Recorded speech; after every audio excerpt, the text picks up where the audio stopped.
Hello, welcome back to my channel. চলে এসেছি আর একটি গুরুত্বপূর্ণ আপডেট নিয়ে। আজকের ভিডিওটি অঙ্গনওয়াড়ি কর্মী এবং সহায়িকাদের জন্য খুবই গুরুত্বপূর্ণ। যারা ভাবছেন অঙ্গনওয়াড়ি কর্মী এবং সহায়িকার পরীক্ষা সামনে দেবেন, তারা অবশ্যই ভিডিওটি দেখবেন। ভিডিওটি প্রথম থেকে শেষ অবধি দেখার অনুরোধ রইল। আর আমার ভিডিও যদি আপনাদের ভালো লাগে তাহলে অবশ্যই ভিডিওগুলিতে লাইক করবেন, কোন জেলা থেকে দেখছেন কমেন্টে জানাবেন এবং বন্ধুদের মধ্যে শেয়ার করে দেবেন। আর আমার চ্যানেল থেকে যদি আপনারা উপকৃত হন তাহলে অবশ্যই আমার চ্যানেলটি সাবস্ক্রাইব করবেন। তো চলুন ভিডিওটি শুরু করি।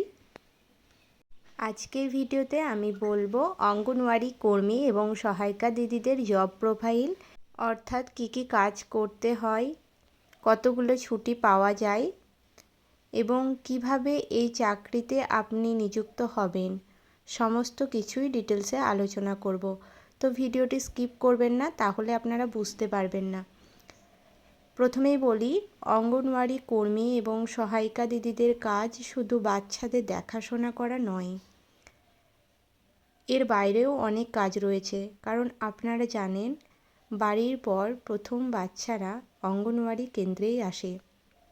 যখন একটা শিশু জন্মগ্রহণ করে তার অনেক আগে থেকেই আইসিডিএসের পরিষেবা দেওয়া হয়।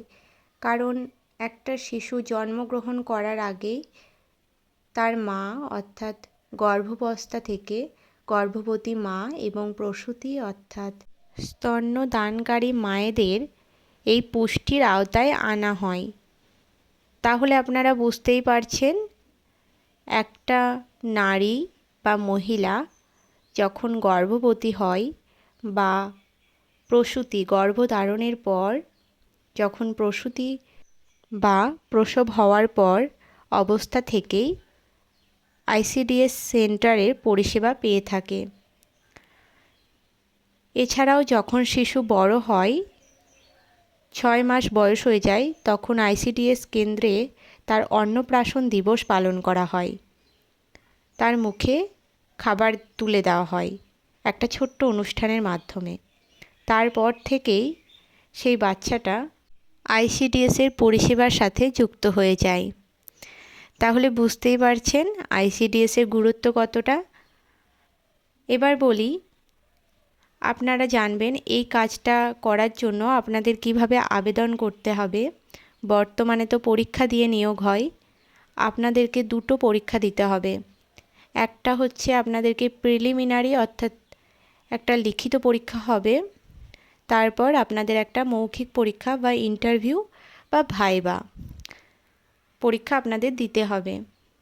লিখিত পরীক্ষায় পাশ করার পর আপনাদের সকলকেই ইন্টারভিউ বা ভাইবার জন্য, মৌখিক পরীক্ষার জন্য ডাকা হবে। তারপর একটা ফাইনাল মেরিট লিস্ট প্রকাশিত হবে।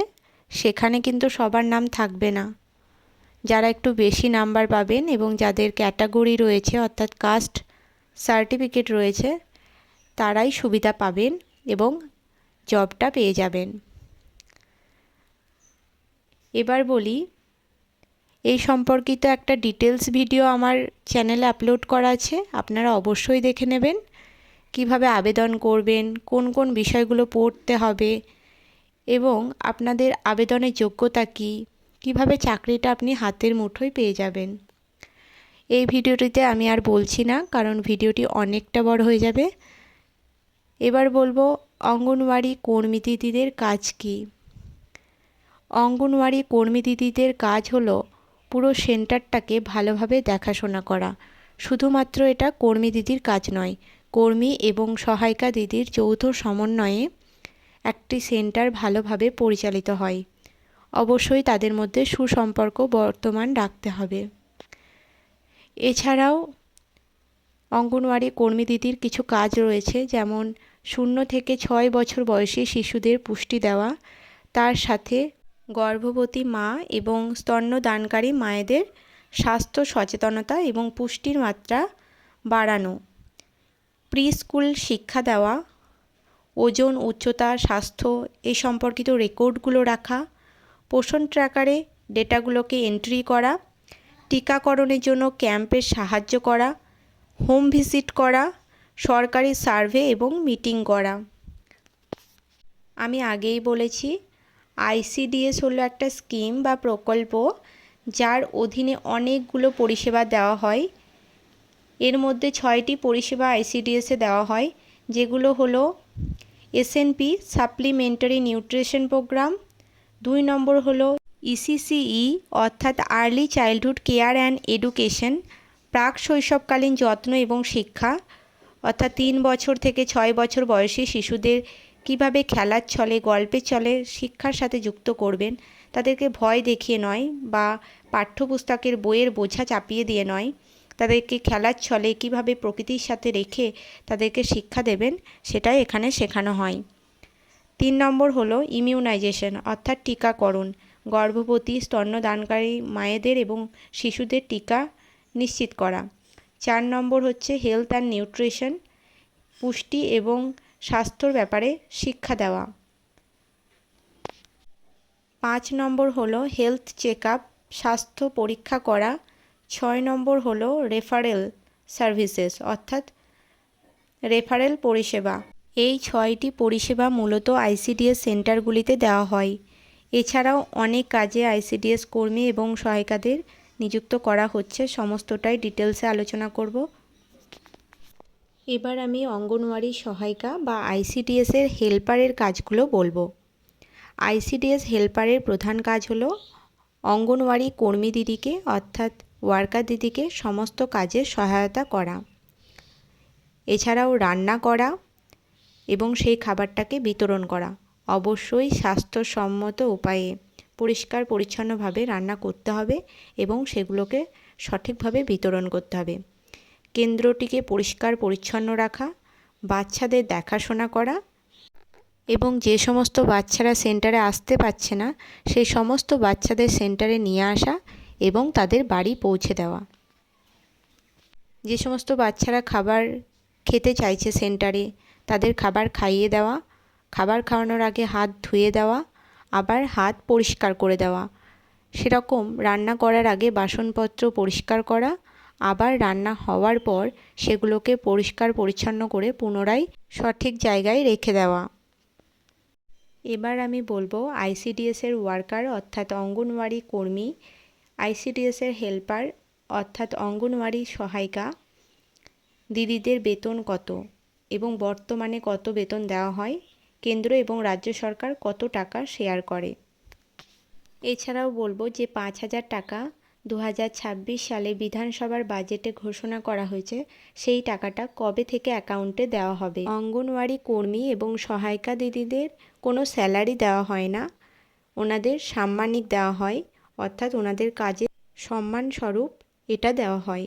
রাজ্য সরকার দেয় 4,500 টাকা এবং কেন্দ্র সরকার দেয় 4,500 টাকা, মোট 9,000 টাকা। এবার আমি বলবো অঙ্গনওয়াড়ি সহায়িকা দিদিদের সাম্মানিক কত। কেন্দ্র সরকার দেয় 4,550 টাকা এবং রাজ্য সরকার দেয় 2,250 টাকা, মোট 6,800 টাকা। এছাড়াও রাজ্য সরকার অঙ্গনওয়াড়ি কর্মী এবং সহায়িকা দিদিদের অতিরিক্ত 5,000 টাকা বাড়িয়ে দিয়েছেন। সেই টাকাটা কবে থেকে পাবেন, অর্থাৎ ওয়েস্ট বেঙ্গল বাজেটে আশা কর্মী দিদি, অঙ্গনওয়াড়ি কর্মী দিদি এবং অঙ্গনওয়াড়ি সহায়িকা দিদিদের যে অনারিয়াম বা সাম্মানিক সেটা 5,000 টাকা বৃদ্ধি করেছেন।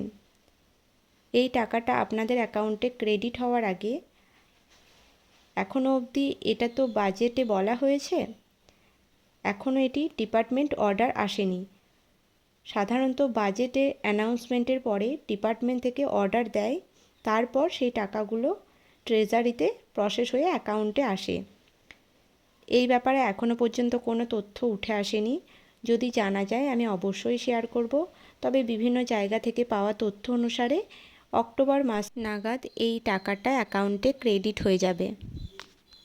আপনারা অনেকেই জানতে চাইছেন গত মাসের অনারিয়াম আপনারা পাননি, অর্থাৎ একটা অনারিয়াম পেয়েছেন আর একটা অনারিয়াম পেতে এখনও বাকি রয়েছে, আর এ মাসেরও আর একটা অনারিয়াম এখনও পাননি। আপনাদের জন্য অত্যন্ত খুশির খবর, এই 2 মাসের অনারিয়াম একসঙ্গে দেওয়া হবে। অর্ডার চলে এসেছে, আপনাদের এই মাসের মধ্যেই টাকাটা অ্যাকাউন্টে ক্রেডিট হয়ে যাবে। এবার বলবো অঙ্গনওয়াড়ি কর্মী এবং সহায়িকা দিদিরা মোট কতগুলো ছুটি পান। অন স্ক্রিন দেখতে পাচ্ছেন government of West Bengal directorate of ICDS. এখানে ছুটি লিস্ট দেওয়া রয়েছে, বলা রয়েছে the following days are hereby declared as holidays at the anganwadi centres in the calendar year 2026। অর্থাৎ 2026 সালে কোন কোন দিন আইসিডিএস সেন্টারগুলো বন্ধ থাকবে অর্থাৎ ছুটি থাকবে সেটা লিস্ট দেওয়া রয়েছে। এখানে দেখতেই পাচ্ছেন আপনারা সরস্বতী পূজা, তারপরে republic day, Dolyatra, Eid ul Fitr, Bengali new year's day অর্থাৎ নববর্ষ, ঈদ উদ জাহা, মহরম, ইন্ডিপেন্ডেন্স ডে, দুর্গাপূজা, অষ্টমী অর্থাৎ অষ্টমীর দিন, দুর্গাপূজা নবমী, দুর্গাপূজা দশমী, দুর্গাপূজা নবমী, দশমী এবং অষ্টমী, এই 3 দিন ছুটি থাকবে। ভাতৃদ্বিতীয়া অ্যান্ড ক্রিসমাস ডে অর্থাৎ যীশু খ্রিস্টের জন্মদিনে। As Durga Puja Saptami 18 October 2026 and Kali Puja 8 November 2026 are on Sunday, so these days are not included in the above list. যেহেতু দুর্গাপূজা সপ্তমীর দিন এবং কালী পূজা এই দুটো দিনে ছুটি রবিবার পড়ায় এই লিস্টে দেওয়া হয়নি। তাছাড়া রবিবার বন্ধ থাকে সেন্টার, বিশেষ কারণবশত খোলা হয়, যেমন পোলিওর দিন, এছাড়াও কিছু দিবস পালন করার ক্ষেত্রে সেন্টার খোলা থাকে। বর্তমানে তো ইয়োগা ডে পালন করতে হচ্ছে, সেই জন্য রবিবারও খোলা ছিল। আর পোলিওর জন্য সাধারণত রবিবার পড়লে রবিবার খোলা থাকে এবং এসএনপি চলে। এছাড়াও সরকারি ছুটি বর্তমানে দেওয়া হচ্ছে, আপনারা দেখতেই পেয়েছেন। গতকাল আমি একটা ভিডিও আপলোড করেছিলাম, সেখানে 6 জুলাই আমাদের ছুটি দেওয়া হয়েছে ডক্টর শ্যামাপ্রসাদ মুখার্জির জন্মদিনে। এটি যদিও সরকারি ছুটি, আমাদেরও দেওয়া হয়েছে। এছাড়াও ক্যাজুয়াল লিভ নিতে পারেন, সিক লিভ নিতে পারেন এবং ম্যাটারনিটি লিভ নিতে পারেন। এগুলো প্রজেক্ট ভেদে আলাদা হতে পারে। এই হচ্ছে অর্ডারটি, অর্থাৎ এবার থেকে অঙ্গনওয়াড়ি কর্মী এবং সহায়িকা দিদিদের একটি ছুটি অতিরিক্ত দেওয়া হলো 6 জুলাই অর্থাৎ ডক্টর শ্যামাপ্রসাদ মুখার্জির বার্থ অ্যানিভার্সারিতে। এবার বলবো অঙ্গনওয়াড়ি কর্মী এবং সহায়িকা দিদিদের পদোন্নতির কোনো সুযোগ আছে কিনা। একজন অঙ্গনওয়াড়ি সহায়িকা তিনি ওয়ার্কার হতে পারেন অবশ্যই পরীক্ষার মাধ্যমে, আর একজন ওয়ার্কার অর্থাৎ অঙ্গনওয়াড়ি কর্মী তিনি সুপারভাইজার হতে পারেন, অবশ্যই এক্সাম দিতে হবে। সেক্ষেত্রে প্রমোশনালদের জন্য আলাদা এক্সামের ব্যবস্থা করা হয়। আর একজন সহায়িকা দিদিও সুপারভাইজার হতে পারেন, সেক্ষেত্রে আপনাদের কাজের অভিজ্ঞতা লাগবে, অর্থাৎ সহায়িকার কাজের অভিজ্ঞতা থেকে আপনি ওয়ার্কার হতে পারবেন, আর ওয়ার্কার হওয়ার অভিজ্ঞতা থেকে আপনি সুপারভাইজার পরীক্ষার এক্সাম দিতে পারবেন। তারপর এক্সাম পাস করলে আপনি সুপারভাইজার হতে পারবেন। অবসর গ্রহণ করার পর একজন অঙ্গনওয়াড়ি কর্মী এবং সহায়িকা দিদি পেনশন পান না, তবে অবসর গ্রহণের সময় এককালীন 5 লক্ষ টাকা দেওয়া হয়। অবসর গ্রহণের পর এই চাকরিটি কাউকে দেওয়া যায় না, তবে আপনি চাকরি করতে করতে অর্থাৎ চাকরিরত অবস্থায় যদি মারা যান, অর্থাৎ ডাই ইন হার্নেস কেসে কোনো কর্মী যখন চাকরিতে থাকা অবস্থায় মারা যায় সেটাকেই বলা হয় ডাই ইন হার্নেস। সেক্ষেত্রে আপনাদেরকে এই চাকরিটা আপনার পরিবারের কোনো মেয়ে থাকলে, যদি মাধ্যমিক পাস হয় বা অষ্টম শ্রেণী পাস হয়, বর্তমানে নিয়মের পরিবর্তন হতে পারে, যোগ্যতা সম্পন্ন হলে এই চাকরিটি দেওয়া হয়। তবে সব ক্ষেত্রে দেওয়া হয় না, প্রজেক্ট ভেদে আলাদা রয়েছে। তো এই ছিল ভিডিওটি ভালো লাগলে অবশ্যই একটা লাইক করবেন, কমেন্ট করবেন কোন জেলা থেকে দেখছেন, আর বন্ধুদের মধ্যে শেয়ার করতে ভুলবেন না। আর আমার চ্যানেল থেকে উপকৃত হলে অবশ্যই চ্যানেলটি সাবস্ক্রাইব করবেন। আশা করি আপনাদের অঙ্গনওয়াড়ি সার্ভিস রিলেটেড আর কোনো সমস্যা থাকবে না এই ভিডিওটি দেখার পর। তো আজকের মতো এইটুকুই, দেখা হচ্ছে নেক্সট ভিডিওতে, ততক্ষণ পর্যন্ত টাটা।